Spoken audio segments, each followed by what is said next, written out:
Ready for some poetry delivered by Simon Peyton Jones.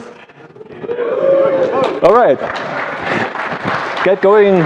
Tell us about the verse calculus. Okay, am I on? Yes, good. Okay, good morning ICFP. This is great. One of the nice things about working for a games company is you get to have cool pictures, or maybe garish pictures, on your title slide. Another nice thing is that when somebody asks you what you do and you explain, instead of them saying, oh, I need another drink, they say, woo, that sounds interesting. And 10-year-old boys start sidling up. This has never happened to me before. But why is a games company present at a programming languages conference? It's because this is a talk about Verse, which is a programming language for the Metaverse. So I have to give you a kind of 30-second sketch of what the Metaverse is all about. So this man here in the photo is Tim Sweeney. Can you just stand up, Tim? So here's Tim, the original implementer of the Unreal Engine and chief executive and founder of Epic Games. So his plan for the Metaverse, which incidentally he's been talking about for much longer than anybody else, like at least a decade ago, he's giving talks about the Metaverse, is that it's a immersive 3D real-time space in which people can interact socially and indeed businessly, I think. He places a strong emphasis on it being an open economy, not a corporate overlord kind of thing, with ground rules to keep people honest, but without a single overlord, not a walled garden, and a creation platform where lots of people can grow and flourish and have their being, independently, and indeed maybe make money. But that places quite strong technical requirements on it, because it's got to be a place where lots of separate people can build separately compiled stuff that interact together nicely, and that in turn means that there has to be a very strong emphasis on open standards. Right, so you'll see a lot of the words open in this. For me, that's the slogan for the Metaverse. Tim's going to be doing an Ask Me Anything later this afternoon, so you can ask him more about that. So then, in that setting, why do we need a new language? Well, objectively, of course, we don't really need a new language. We could use Fortran, right? But there are some reasons why we might want to have a new language, right? That it's got to be scaled to running code written by thousands and thousands of people who have never met, right? And supporting millions or billions of users. It has to support very good transactions, because that's the only way we can see to coordinate lots and lots of independent people interacting in a shared 3D simulation environment. And you've got to have very strong interop guarantees over time, so that your stuff doesn't just suddenly stop working. Tim is wildly ambitious for Verse, right? It's going to be usable from people just learning programming to expert developers, and could be long-lasting and extensible. But I think in a way, I hope I'm not misrepresenting you, Tim, here, that the sort of at the heart, this is a chance to think afresh about the enterprise of programming. And we have the glowing eyes, if you like. So I'm just going to give you a little sketch of what Verse is about and the technical innovations we made to make it happen. But before we do, here's the plan for what Verse is doing. So Shipverse, that is a version of Verse, is shipping now, that you can get it and download it. Just search for Verse on the internet. This is like a small subset of what I'm about to describe. And Maxverse, which is my job here, and the job of the other people on this team, is to elaborate the full glory of what Tim has in mind, and then we hope to meet sort of in the stratosphere. So it's as we've launched the aeroplane into the air while we're still designing the wings. So it's kind of exciting, and it's kind of scary, but hey, it's a games company, right? So Tim now has been thinking about Verse for a long time, probably not just 1 decade, probably 2 decades. So he has had a lot of, this is on the side of building a rather successful company. So there's a lot of stuff going on in his head. And the job of, my job and Lenart's job here and the job of the other people, so there's an amazing team of people, most of them cleverer than me. We are sitting there trying to sort of suck Verse out of Tim's head and understand what it is. And we have 2 hours a week with them on the phone, and we suck, and what do we get? A huge pile of spaghetti, and our task is to make sense of all the spaghetti. So this paper is like the first attempt to give to articulate the core computational model of Verse in a way that could be understandable to a PL community, right? So Here's the view from 100,000 feet of what verse is about. It's a functional logic language. So functional programming, our love here, is a kind of niche within programming at large. Functional logic programming is a niche within that. So I'm going to tell you a bit about what functional logic programming is. But it is a declarative language in the sense that a variable still stands for just a value. It does not stand for a cell whose value can be mutated over time. So I take that as the defining characteristic of a declarative language. So verse is very declarative. It's lenient but not strict. So lenient means everything gets evaluated in the end, but not necessarily in order. It has a rather unusual static type system that I'm not going to have time to tell you about, and it has an effect system that I'm not going to have time to tell you about, right? So I'm just going to focus on the core functional logic parts in this talk. But I want to just stress here, there is quite a big vision. It's quite a big research project, actually. Okay, so I'm going to focus in this talk on the functional logic part. And I don't want to assume that you all know what functional logic programming is, because I'd heard about it and sort of read papers about it over years. But until I started at Epic, I hadn't really got that visceral sense. So I'm going to attempt in the next 5 minutes to do a sort of immediate download of functional logic into your heads. So here it is, two defining characteristics. One is existentials and equations, and the other is choice.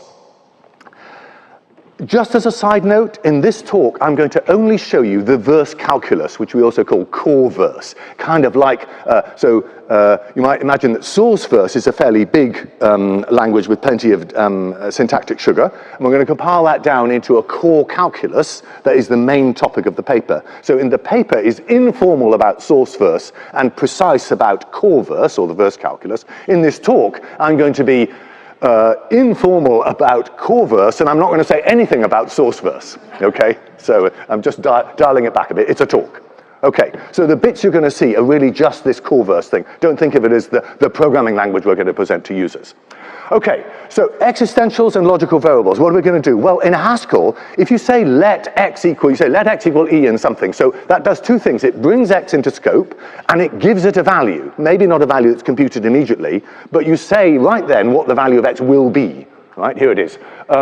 In verse, you bring x into scope with this existential guy here, and then separately, you constrain x's value with an equation. Or maybe many equations. Do you see the point? There's two pieces are separated. They're so close together, they might as well not be separated. But in functional logic programming, you can separate them a lot more. So here are some other examples. So what have I done? In this first one here, I brought x, y, and z into scope, and I've said that x is a pair whose components are y. So all I've done in the first equation here is just to say x is a pair, and then separately I've constrained y, and separately I've constrained z. And over here, the x, I didn't need to bring them all into scope at once. Here I brought y and z into scope just in this thing, this here. But in the end, first of x equals 3 times 3, that actually ends up constraining y, even though y isn't even in scope here yet, right? So, and what's happening over here? Here I'm bringing x and f into scope. I'm giving f its value. That's really just like a let for f that says it's this lambda. Here, then I'm calling f, passing x. This as yet, I haven't yet given x a value. But look, inside f, I give x a value because x and v get bound together, and then I give a value to v. Does that make sense? So, these existentials can get sort of passed around as first-class values and constrained later. You should think of the equations as constraining, maybe partially constraining the values of the existential variables. So far, so good? Okay. So, how are we going to execute programs like this? Well, as you may, I'm guess that, 75% of you are already thinking, we're just going to do existential is just a unification variable, and execution is going to mean unifying. But a slightly more abstract way to think of it is we're just trying to find a solution find values for the existential variables that satisfy all the equations, right? So it's quite declarative. Just find me the values that satisfy the equations. So here, in this little program here, I've written down some equations for x, y, and z, and the solution is that x is the pair 2, 3, y is 2, and z is 3, right? But when I state it as abstractly as that, you can see that any execution mechanism is likely to be incomplete, in fact, certain to be incomplete. So I could write exists x equals x times x, right? And we're going to get stuck on that. right? We're not going to be able to execute that program because, well, it does have two solutions, 0 and 1, but that requires solving a quadratic equation. And it's pretty easy to formulate Fermat's last theorem, and which the execution mechanism unlikely to be able to solve. Okay, so necessarily incomplete, and that's okay. We have a sort of aspirational semantics, and then we're going to try to constrain it a bit. All right, so that's existentials and unifications. So then the second component was choice, remember? So once you've got these equations, right, it might be that there's no solutions, right? Or there might be many solutions, maybe, right? So that means that at least if there's none or one, you can see that an expression might simply fail, that is, not give a value at all. And so it's not hard to, in functional logic languages, this is not specific to verse, by the way, the idea is to generalize expressions so they can yield 0, 1, or many values. And in fact, then, typically, and certainly in verse, there's a choice operator. So this says x is equal to either 3 or 4. So this whole expression, it doesn't bind x to a sort of pair 3-4 or list 3-4.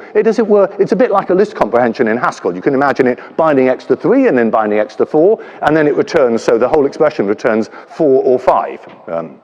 Right, so the idea is an expression yields 0, 1, or many values. That's really the core idea. Okay, and so then what happens? So slightly more unusually, verse lets you reify these choices back into a data structure. So this all thing, this all construct here, says take the expression inside, all of E just takes an arbitrary expression, takes the expression inside and takes all the values that it can return, right? And it turns them into an array or tuple. Arrays and tuples are the same, just as they are in TypeScript from Anders's talk yesterday, no, day before yesterday, my brain.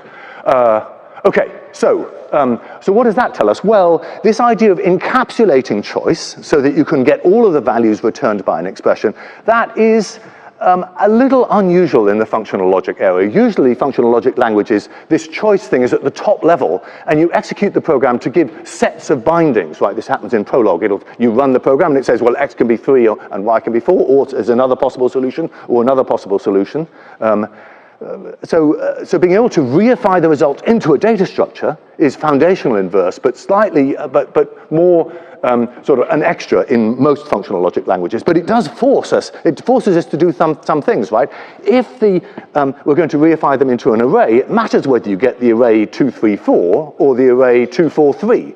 So the order of the results returned by a choice matters.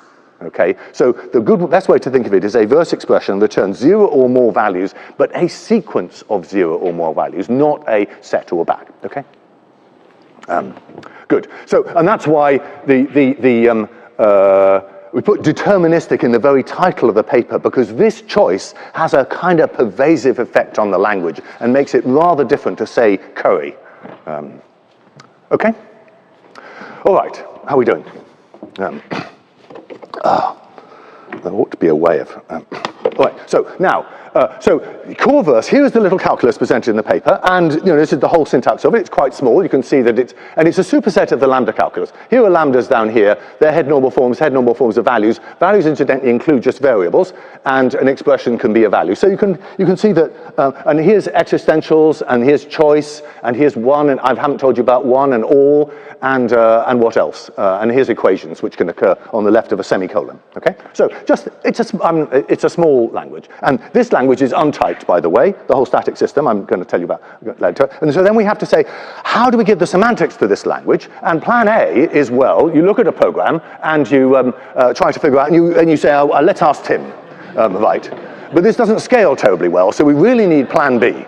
So this paper is about plan B.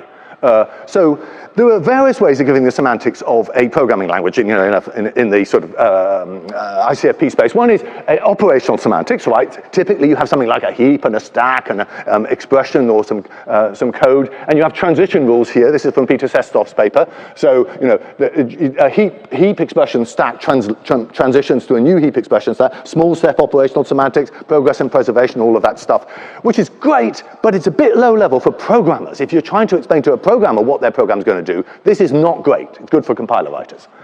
Another thing you can do is write denotational semantics, and now this is great because it directly reflects what I just said, that the meaning of an expression is a sequence of values. So you might say here, your meaning function takes an environment that binds the three variables to a sequence of values W star. So for constant, you get a unit sequence. For fail, you get the empty sequence. For choice, of course, you get the union, here concatenation, right, of sequences. For equality, this is great actually. This turns into intersection. So now there's a feeling that, oh, things are fitting together, right? So choice turns into union and equality turns into intersection. That's very nice. But then we ran into the sand, right? What do we do with existentials? And that's a little tricky, because what are we going to extend rho with? What are we going to bind x to in rho?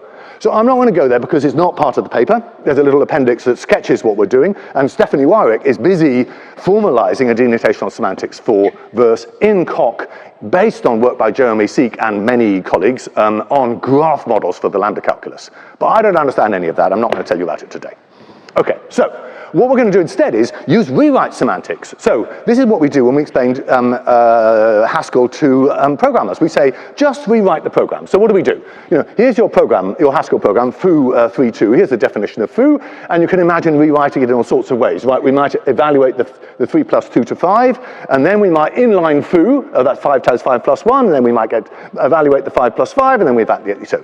But there's lots of other execution paths, right? In fact, just rewrite paths. So our story is you can apply rewrites anywhere in the term. They're all source-to-source rewrites. You apply them anywhere, and they all lead to the same answer. That's very important. That's called confluence, right? And it's quite good for explaining what a program means to a programmer, because you can just say, just keep applying these rules, and eventually you'll get to the answer. And it's quite good for compiler writers too, because they can use these rules as sort of optimization passes. So this is all good. So maybe we should try to describe the semantics of verse using rewrite rules. Well, then we're a bit struggling with how we're going to express the semantics of unification and so forth using rewrite rules.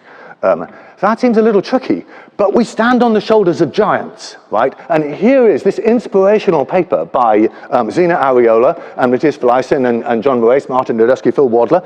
Every schoolgirl should read this paper. It's great stuff, and it's wildly inspirational. And there the idea was to express that ordinary lambda calculus, you can easily express call by name and call by value, but not really express call by need. By adding let to the language, they're able to express directly call by need, by adding let to the calculus. So here's a little quote from the paper. I'll read it. We augment the term syntax of the lambda calculus with a let construct. The idea is to represent a reference to an actual parameter in a function graph, that's some kind of mess of pointers, by a let-bound identifier. So here's a translation into ordinary language. In this let, right, I've got x. Instead of having a pointer to a graph node, I just let bind it. So the let bindings are modeling, in the structure of the term, are modeling a heap, right, that you might see in an implementation. So let's just see that in action. Here's a little verse term. And it's got sort of equations, and in fact these equations are already very like sort of little heap bindings. We don't have, it's a fundamental part of verse. These existentials, let's just float them out. That could be a rewrite rule. Having floated them out, we can just take this x, and we got x equals 2, the pair 2y. Substitute for x, right? Replace that x with 2y. Here we go. So we get 2y equals z3. What to do now? Oh, we got tuple equals tuple. We can take that apart, right? So let's take it apart, and now we get z equals 2, the first components, and y equals 3. That's a unification-like step, right? Then we'll do some more substitution, and finally, we get to a 2, 3 at the end with a bunch of bindings here that we no longer need, so we can garbage collect them, and away you go, right? So we've essentially executed a sort of unification algorithm with just by applying rewrite rules. So the paper has a whole bunch of rewrite rules, as you'll see. Here, I'm just going to show you very quickly some of them. Here's here are some unification rules. Constant 1 equals constant 2. Well, I can if these two constants are equal, I can just throw this equality away. There's a semicolon e here. If there's a tuple, I can take it apart. We saw that actually happening. I'm going to ignore that for now, and oh, that's just a reminder of the syntax. But very excitingly, here's the substitution rule. So when I have, look at a binding for y, sort of a variable equals value, if one of the equalities has the form variable equals value, then you can replace occurrences of the variable by the value, and in the paper at least, in both directions, right? Both to the left, there's one to the left, and to the right. So hence this slightly funny notation, and x equals v in the context capital X, you can substitute both. You can substitute v for x, both in capital X, the context, and in the bit that follows after the semicolon, okay? So, and that's a bit like what happens in unification when you update a unification variable, except it's just a rewrite. So those are the kind of key rewrite rules, and of course there's lots of others that are more familiar, ones that deal with primitive operations, like, addition. I didn't mention that Booleans, there's no Boolean type in verse, because just like icon, we use failure returning 0 results. So if K1 is bigger than K2, the greater than operation returns K1. But if K1 is not bigger than K2, we simply fail, that is return. But fail is not bad. Fail is like nothing in Haskell. It just means you've returned no results. What else? Lambda. Oh, look at the beta. This is the beta reduction rule. How does it work? Well, it's just going to say exists x equals v. This is a bit like a let x equal v and e. So it's very nice. All the substitution isn't part of beta. It was part of the it was done by done by this substitution rule. Okay, enough on that. Choose is interesting, right? So if you read papers about calculi involving choose, you'll see a rule like this, and verse inherits this completely. If you get a choice in some context, some term with a choice in the middle, you can copy the context and push it into both branches. That's like sort of forking the context.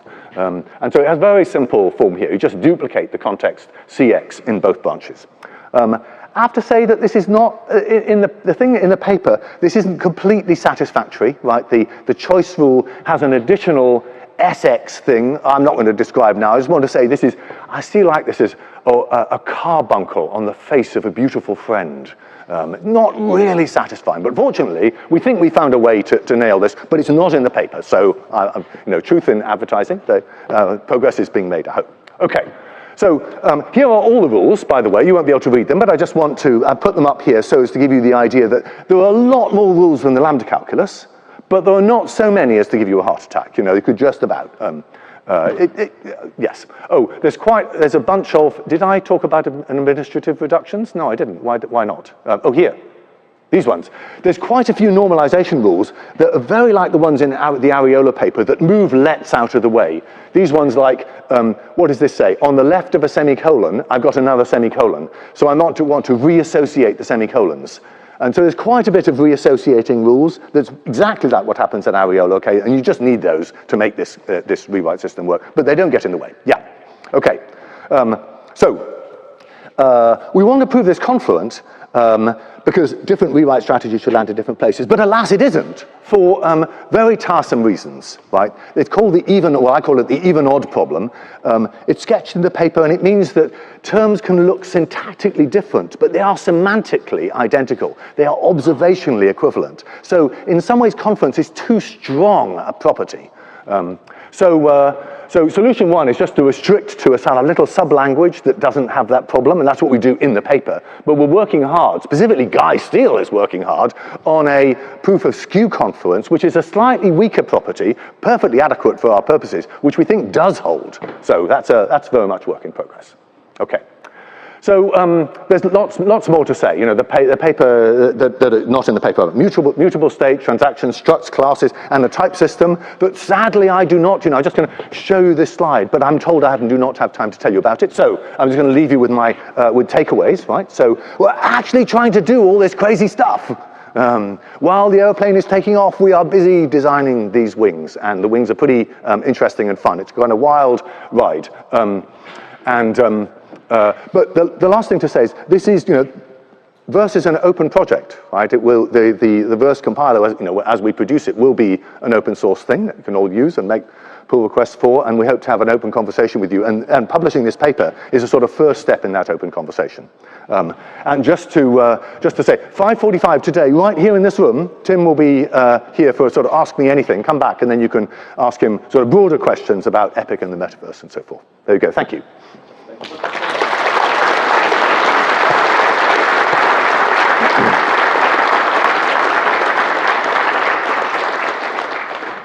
We have a few minutes for questions, and Jeremy? Hi, Simon, thank you. One of the last things Richard Bird worked on before he died last year was a book on algorithm design with Haskell that I helped him with, which was doing lots of optimization problems almost in Haskell, but we found we needed a little bit of non-determinism, so there's a little step outside Haskell so minwidth takes a collection of elements and an optimization function and returns any one of the optimal elements under that optimization function. Should we have, if we'd be doing this now, should we have done it using verse rather than Haskell? You haven't given me enough information to answer that question, but it seems like a plausible possibility at least. So maybe I'll just ask it back to you. Maybe now you know a little bit about verse, maybe you can look at that. I just don't know. Can you do equational reasoning with verse programs? Equational reasoning. So equational reasoning, the rewrite rules are equational reasoning rules. That is, a huge thing that you can use all of these rules to make equational rewrites of verse programs. Yeah. Okay, thank you. Which is very different to just saying, here's an operational semantics, have fun. Sure. Right. Sure. So I really like that. Yeah.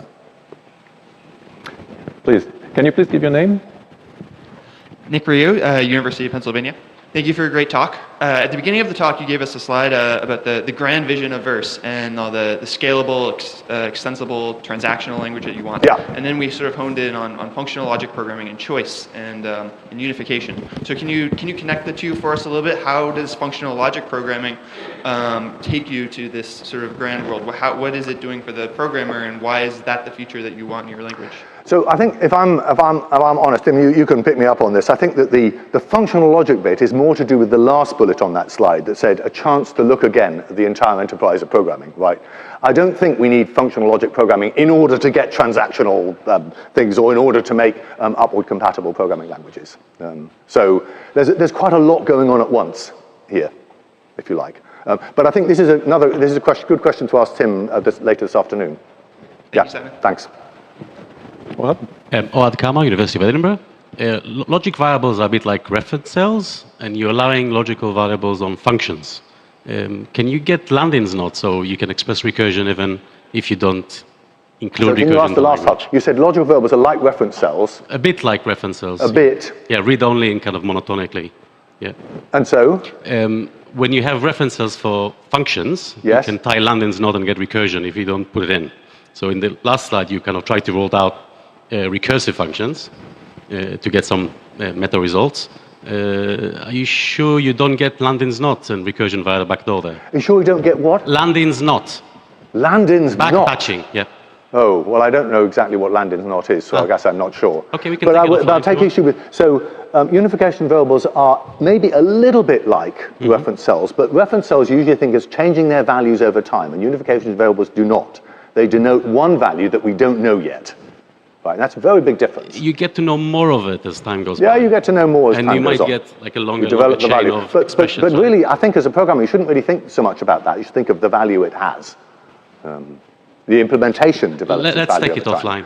So I hope that at least the rewrite rules in the paper make precise, right, what the semantics of verse is, and maybe that will help answer your question. But maybe you should show me Landin's knot, and we'll see. Okay, happy to. Oh, I should just say, I've swept over what happens if you take an equality between two functions, right? Do we get into higher order unification? No, we just say we're stuck there, right? Thank you. And we're going to verify programs to make sure that doesn't happen in practice, perhaps conservatively. Yeah. Thanks. So there's no higher order unification here. Thanks. So we'll do one more question while the next speaker is getting set up. Hi, Roger Burton Patel, Tufts University. Thanks for a great talk. Please excuse me if this is answered in the paper. I noticed on your normalization, you have the classic constraint of you can't have a free variable in the following expression be floated out, or you would sort of have the capture problem. So I'm having parsing problems. I'm going to get closer to you. Sure. Yeah. So when you're doing the capture avoiding substitution during normalization, when you have a variable that is free in a following expression, do you forgo the rewrite or do you do the full capture avoid with renames? Oh, yeah, so just like, the question is about capture avoiding substitution, just like in the rewrite rules for lambda calculus, right, you always say we do capture avoiding substitution here. Now, an implementation is not going to run around munging syntax trees, but morally, the rewrite rules, you just say, well, to avoid capture, we'll just alpha rename the thing that we're, so it's just exactly the same as lambda calculus. Got it, thank you. That's all, yeah. Well, let's Okay, good. thank Simon once again. Thank you.